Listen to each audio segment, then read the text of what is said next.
Panalo ang Lakers sa trade na ito gamit ang 4-team trade. Pero bago yan jackpot naman ang Memphis Grizzlies sa kanilang rookie na si Jalen Wells. Nakatagpo lang naman sila ng isang player na defensive specialist. Dahil sa mga naging laro ng kanilang kupunan laban sa mga elite na star player sa NBA, ay nagawa ni Jalen Wells na i-lockdown ang mga kalaban or malimitahan ang mga ito. Katulad na lang ng nakaharap ng Warriors ang Memphis, na 2 points nga lang ang nagawa dito ni Stephen Curry. Habang si Damian Lillard ng Milwaukee Bucks ay 4 points naman ang naging score ng si Jalen Wells ang primary defender nito.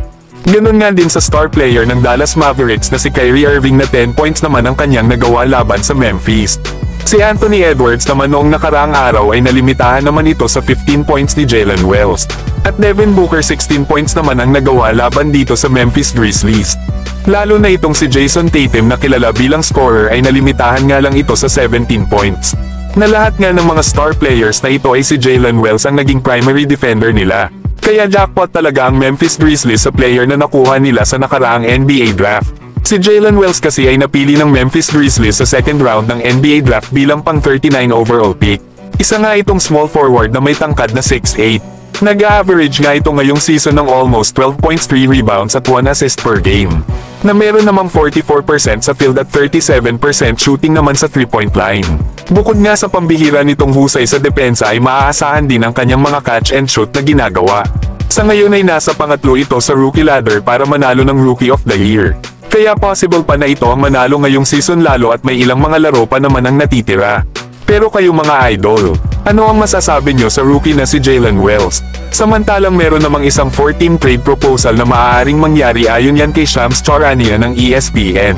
Ito nga ay kinabibilangan ng mga kupunan ng Miami Heat, Phoenix Suns, Chicago Bulls at Los Angeles Lakers. Sa trade nga daw na ito ay makukuha ng Phoenix sila Jimmy Butler at Gabe Vincent. Para naman sa Miami Heat ay makukuha nila sila Zach LaVine, Christian Wood at Jackson Hayes. Dito naman sa Chicago Bulls ay makukuha nila sila Cam Reddish, Bradley Beal at isang 2025 first round pick via Miami Heat. Kasama na rin ang cash consideration na may halagang $112,000. At dito naman sa Los Angeles Lakers ay makukuha naman nila si Yusuf Nurkic, isang 2026 first round pick at isang 2025 second round pick via Phoenix Suns parehas. Kaya solid talaga ang trade na ito para sa apat na kupunan. Na dito nga sa Phoenix Suns ay matutupad na ang gusto ni Kevin Durant na makasama si Jimmy Butler plus andyan pa si Devin Booker. Lalo at ayon pa kay Kendrick Perkins na isang former NBA player, ay naka-ready na daw ang Phoenix Suns na bigyan si Butler ng 2-year $121 million contract extension kapag napunta ito dito. Kailangan na nga lang gawin ni Butler ay decline ang kanyang $52 million player option sa susunod na season. Ang maganda pa sa deal na ito ay makukuha din ng Phoenix Suns ang veterano na point guard na si Gabe Vincent, kaya solid din ang trade na ito sa Phoenix Suns. Para naman sa Miami Heat ay magkakaroon sila ng isang star player na makakatulong nila Tyler Hero at Bam Adebayo.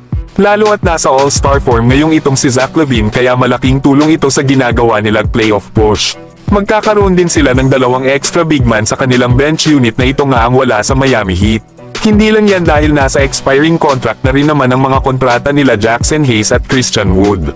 Kaya hindi na sila lugas sa trade na ito, lalo at mas bata si Zach LaVine kesa kay Jimmy Butler.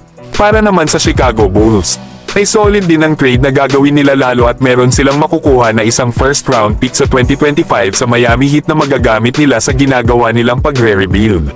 Makukuha din nila ang expiring contract ni Cam Reddish, na bagamat masasalo nila ang malaking kontrata ni Bradley Beal.